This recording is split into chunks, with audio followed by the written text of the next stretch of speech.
நமோ பகவதே வாசுதேவாய. நம்ம பகவத்கீதையில் முதல் இதான அர்ஜுன விஷாத யோகத்தை பார்த்துட்டே வரோம். அதில் 18வது ஸ்லோகத்தை பாஷ்யம் பார்த்தோம். அந்த ஸ்லோகத்தை இப்போ சொல்கிறேன். திருபதோ திரௌபதே யாச்ச சர்வச்ச பிருத்திவீபதே சௌபத்ராச்ச மகாபாஹு சங்கான் தத்மு பிருத்தக் பிருத்தக்.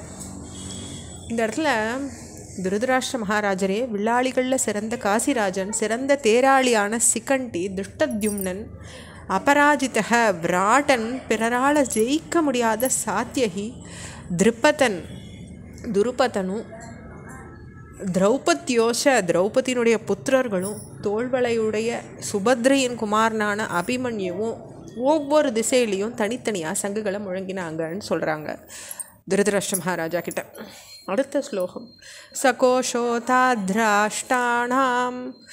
ஹிருதயாணி வ்யதாரயத் நபஸ்ச பிருத்திவீம் சைவ துமுலோ வ்யனுநாதயன். இந்த ஸ்லோகமில் ஆகாயத்தையும், அதாவது பிருத்திவீம் சைவ பூமியையும் எதிரொலிகளால் நிரப்புற அளவுக்கு அந்த ஆரவார ஒளி இருந்தது. அப்போ துரியோதனாதிகளுடைய ஹிருதயங்களை அது பிளந்தது. ஏன்னா இவெல்லாம் சங்கு உதரா பாண்டவ சேனையில் யார் யார் இருக்காளோ அவள் தான் நம்ம முன்ன ஸ்லோகத்தில் பார்த்தோம். அதாவது சிகண்டி, துஷ்டத்யும்னன், விராட்டன், இவாள்லாம் பாண்டவா பக்கம் போரிடுறவா தானே திரௌபதியினுடைய புத்திரர்கள். இவாளுடைய சங்கநாதம் ஆப்டது அந்த துரியோதனாதிகளுடைய ஹிருதயங்களை பிளந்து தான். வியதாரயத் அப்படின்றதுனா பிளக்கிறது. அப்படி அவளுக்கு ஒரு ஹிருதயங்களை பிளந்தது. இதனால் துரியோதனாதினுடைய தோல்வி நிச்சயம்னு சொல்லாமல் நம்ம கீதையினுடைய ஆரம்பத்திலேயே சொல்லப்பட்டிருக்கு. அதுதான் இதில் சூச்சகமாக சொல்லப்பட்டிருக்குன்னு கீதை வரைக்கிறது. அடுத்த ஸ்லோகம். அத வியவஸ்திதான் திருஷ்ட்வா தாத்ராஷ்டிரான் கபித்வஜஹ பிரவருத்தே சஸ்திர சமபாதே தனுருத்யம்ய பாண்டவஹ. அப்போ மஹீபதே அப்படின்னு அழைக்கிறாங்க மகாராஜா.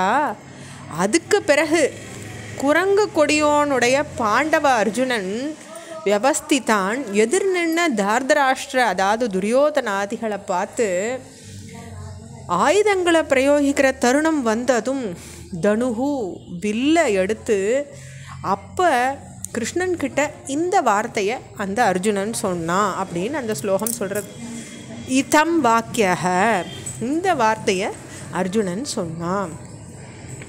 இந்த இடத்துல கபித்வஜக அப்படின்ற வார்த்தை வருது. அது யாருக்கு? ராமாவதாரத்தில் குரங்கு பகவானுக்கு பிரியமாக இருந்தது. இங்கு பகவானுக்கு பிரியமான சிநேகிதனுக்கும் குரங்கு கொடியாக இருக்குது. அந்த கொடியில் அமர்ந்த உருவத்தில் ஹனுமார் பீமனுடைய பிரார்த்தனைக்கு இணங்கி உயிர்கலையோடு எழுந்தருளி பாண்டவாளுக்கு தோன்றா துணையாக விளங்கினார் அப்படின்னு பாரத கதை சொல்கிறது. அதனால் அன்றைக்கும் குரங்கு அவளுக்கு துணையாக இருந்தது. இன்றைக்கும் கொடி மூலமாக அந்த ஹனுமார் பீமனுடைய பிரார்த்தனைக்காக துணையாக இருக்காருன்றது இங்கே சூச்சகமான வார்த்தை. அடுத்து 21வது ஸ்லோகம். அர்ஜுன உவாச்ச சேனையோ உபயோ மத்தியே ரதம் ஸ்தாபயமேஸ்யுதः யாவதேதான் நிரீக்ஷேஹம் யோது காமான் அவஸ்திதான் கைர்மயா சஹ யோத்தவ்யம் அஸ்மின் ரணசமுத்யமே.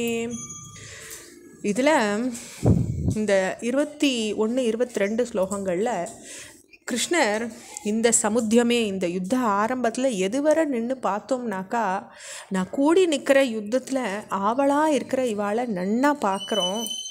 யாரோட என்னால் யுத்தம் செய்யணும்னு நான் நிச்சயிச்சிருக்கேனோ இந்த யுத்தத்தில் கெட்ட புத்தி படைத்த திருதராஷ்டிர புத்திரனுக்கும் பிரியத்தை செய்ய விரும்பி எந்த ஜனங்கள் வந்திருக்காளோ அந்த யுத்தம் செய்கிற போகிற அவளை நான் எப்படி நன்னா பார்ப்பேனோ அப்படி இந்த 2 சேனைக்கு மத்தியில் என்னோடய தேரை நிறுத்தும்னு அர்ஜுனன் கிருஷ்ண பகவானை கேட்டுக்கிறார். அப்போது அந்த ஒரு அர்ஜுனருடைய ஒரு கிருஷ்ணர்கிட்ட சொன்ன வார்த்தையை தான் நம்ம இந்த ஸ்லோகத்தில் பார்க்குறோம். இதனுடைய தொடர்ச்சியை நம்ம அடுத்த பகுதியில் பார்க்கலாம். ஓம் ஸ்ரீ கிருஷ்ண பரமாத்மனே நமஹ.